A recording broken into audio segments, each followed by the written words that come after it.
কথায় আছে, যা কিছু অন্তর থেকে নিঃসৃত হয় তা অশুভ হয় না। অশুভ হলো সেই বোধ, সেই ইচ্ছে যা অন্তর থেকে নিঃসৃত হলেও কখনোই বিবেকের দ্বারা পরখ করা হয় না।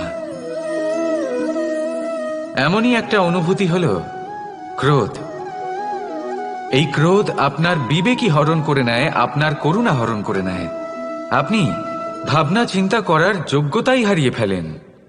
এবার যদি আপনি সংসারকে নিয়ন্ত্রণ করতে চান, ভবিষ্যতের ওপর নিয়ন্ত্রণ রাখতে চান, বর্তমানের ওপর নিয়ন্ত্রণ রাখতে চান, তাহলে প্রথমে নিজের ক্রোধের ওপর নিয়ন্ত্রণ করা শিখতে হবে। কারণ এই ক্রোধ আপনার বন্ধু নয়, এ আপনার শক্তি নয়, এ হলো আপনার দুর্বলতা।